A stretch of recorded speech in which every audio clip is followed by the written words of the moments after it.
And here is the Vegan's Almanac for today, the 14th of January. January 14th is Feast of the Ass Day. The Feast of the Ass honors all of the Bible's donkeys, particularly the one who transported Jesus and his family to Egypt following his birth. The Feast of the Ass, or Festum Asinorum in Latin, is a Christian holiday feast that was originally celebrated in France.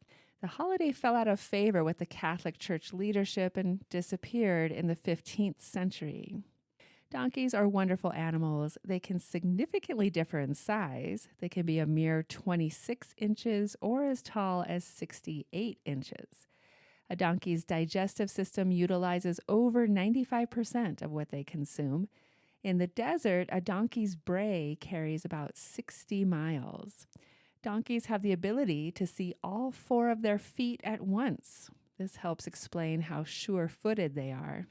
A donkey is more powerful than a horse of similar size.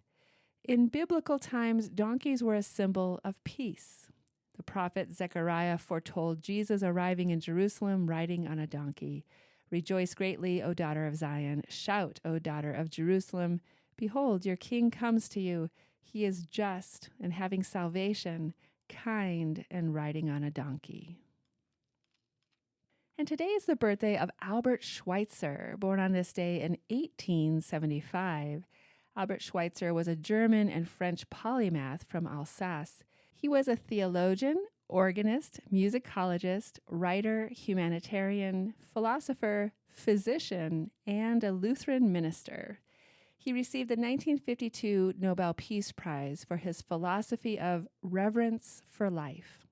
His philosophy was expressed in many ways, but most famously in founding and sustaining a hospital in what is now Gabon, Africa.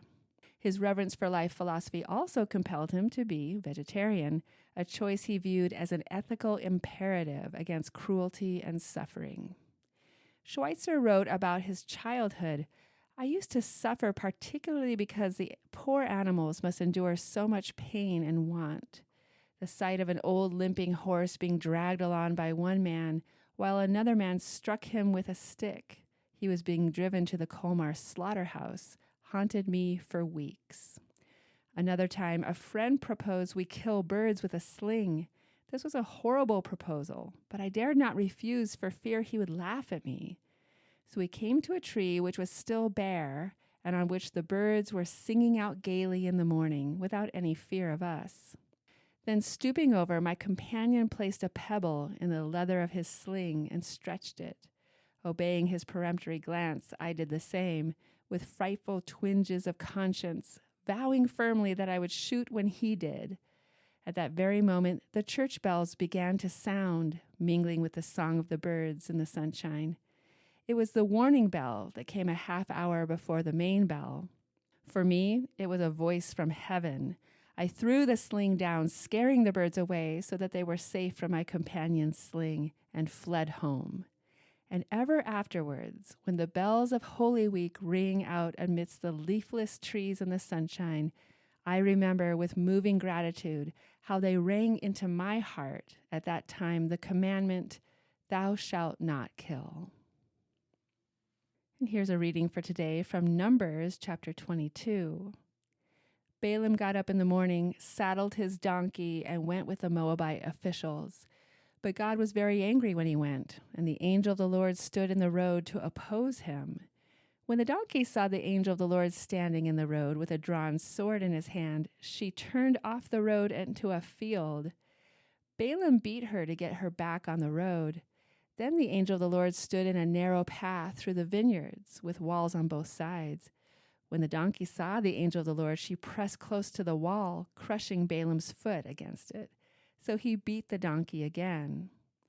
Then the angel of the Lord moved on ahead and stood in a narrow place where there was no room to turn, either to the right or to the left. When the donkey saw the angel of the Lord, she lay down under Balaam, and he was angry and beat her with his staff. Then the Lord opened the donkey's mouth, and she said to Balaam, "What have I done to you to make you beat me these 3 times?" Balaam answered the donkey, "You have made a fool of me. If only I had my sword in my hand, I would kill you right now." The donkey said to Balaam, "Am I not your own donkey, which you have always ridden to this day? Have I been in the habit of doing this to you?" "No," he said. Then the Lord opened Balaam's eyes, and he saw the angel of the Lord standing in the road with his sword drawn. So he bowed low and fell face down. The angel of the Lord asked him, "Why have you beaten your donkey these 3 times? I have come here to oppose you because your path is a reckless one before me. The donkey saw me and turned away from me these 3 times. If she had not turned away, I would certainly have killed you by now, but I would have spared her." Numbers chapter 22. This has been the Vegan's Almanac with the reminder that God loves animals.